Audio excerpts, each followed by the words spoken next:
Chaos erupting at a Mexico airport after the death of El Mencho, one of the country's most powerful cartel leaders. The most important thing at this moment is to guarantee peace and safety of all the population.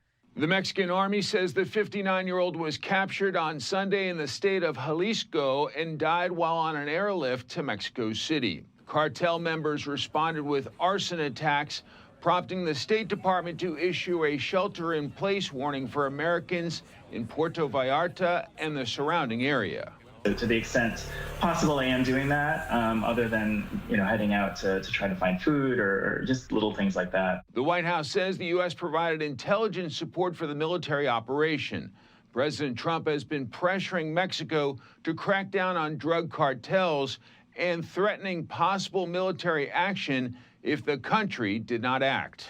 El Mencho was a leader of the new generation cartel and responsible for bringing tremendous amounts of methamphetamine, cocaine, fentanyl, heroin into the United States. Several airlines have canceled flights to popular tourist spots in the region because of the unrest. And experts say the security situation on the ground could get worse before it gets better. With El Mencho being taken out, all these leaders of these smaller cartels are all going to try and vie for that top dog spot. Mexican officials say dozens of people were killed in the violence, including at least 25 members of the country's National Guard.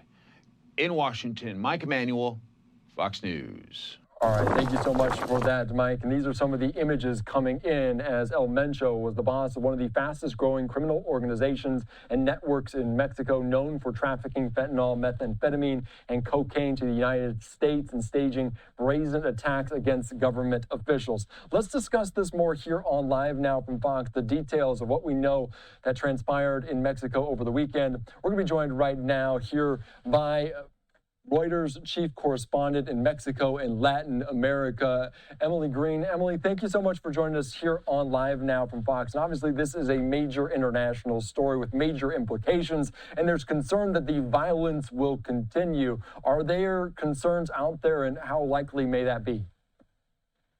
There are concerns that violence could continue. It's very unclear what's going to happen. It's a fluid situation. As you saw yesterday, there was enormous amounts of retaliatory attacks across the country from the U.S.-Mexico border all the way down south to the Mexico-Guatemala border. I think that is the big question for Mexican authorities of what are we going to see going forward. Right now, things have calmed down a lot compared to yesterday. And so the question is, what are we going to see? Yeah, there's the big question out there for so many people. And of course, 73 people dead, including the notorious leader, El Mencho. Who exactly is this individual?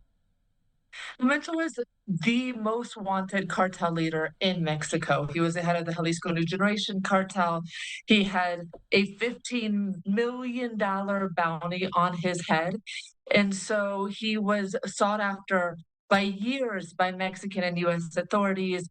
He was the mastermind of enormous acts of violence across the country and just the mastermind of this criminal enterprise. And so the fact that the Mexican authorities brought him down is a massive win for the government of President Claudia Sheinbaum. Yeah, that's so true. And obviously, U.S. intelligence potentially also aiding in this development. How did the United States, how were they involved? So we did see that. We saw that the Mexican authorities thanked their U.S. counterparts for information. It's not entirely clear what that collaboration looked like. The Mexican authorities say there were absolutely no American boots on the ground, but that they were aided by information, by technology in terms of capturing El Mencho. And of course, El Mencho was killed during that operation.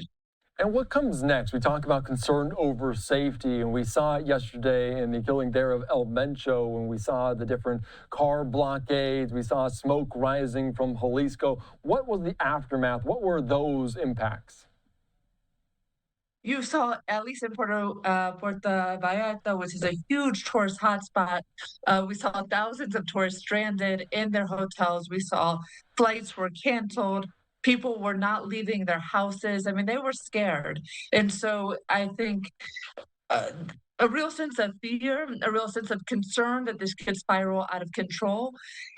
But especially in tourist hotspots like Puerto Vallarta, where you just saw the city entirely paralyzed, the beaches were emptied out. Someone described it to me as a little bit as if it were right after COVID, that level of emptiness on the streets. What is the Mexican government doing to ease some of those concerns, to get tourists in or out of this location? What can they do?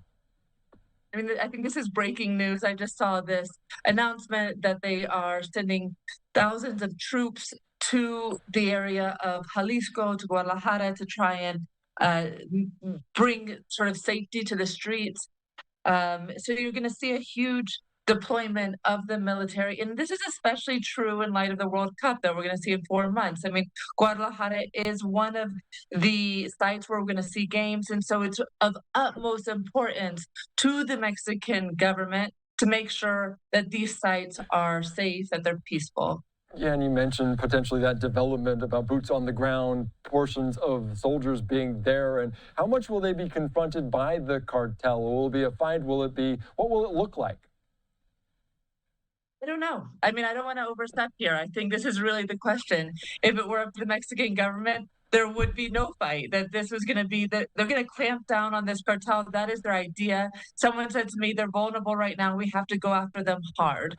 But what I am certain of is that they do not want violence on the streets in the weeks, months leading up to the World Cup. I mean, this is of essential a priority for them to make sure that it's peaceful during these games. Yeah, and obviously this happening where El Mencho, is this isolated to a singular location or could it spread throughout Mexico? Is that possible?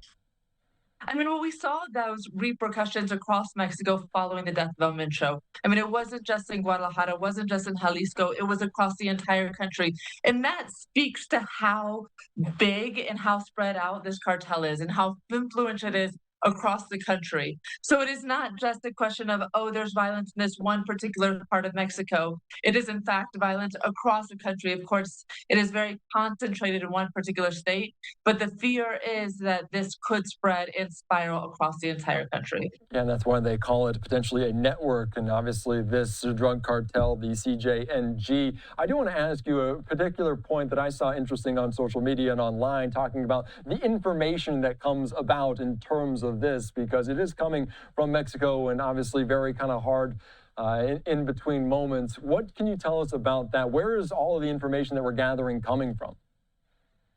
I mean, you're seeing a lot of local reporters on the ground that are doing just absolute fabulous, amazing work. I mean, they are out there. They are taking the videos, the images that we are seeing on the television set right now. I mean, they are doing the boots on the ground work.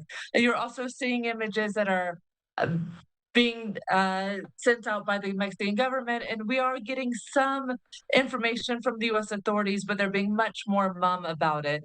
But I think these images, these videos, they're from the reporters, they're from social media, and they're from the witnesses. Yeah, and you see some of those images we just put on your screen of that smoke, the black smoke billowing from obviously a very beautiful place. Tourists from the United States and around the world visit there on a regular basis. Emily, anything else that we're missing? Anything else you want to note before I let you go? I would just say this is a fluid situation. I mean, we don't know how it's going to play out. What we know is what we're seeing right now. There's less violence than there was yesterday, but whether that will last in the days, weeks to come is anyone's guess. All right, very good. Chief Correspondent there for Reuters, Emily Green, thank you so much for your time, your insight here on Live Now from Fox. Thank you. All right, thank you so much. Our great conversation on these developments there in Mexico. At least 73 people killed, including the notorious leader of the Jalisco New Generation Cartel, El Mencho. I do want to put this up here on Live Now from Fox, from our Fox News team on social media, saying cartel violence leaves American tourists trapped in Mexico. War breaks out on the streets. Oh, we're following this very closely here on Live Now from Fox.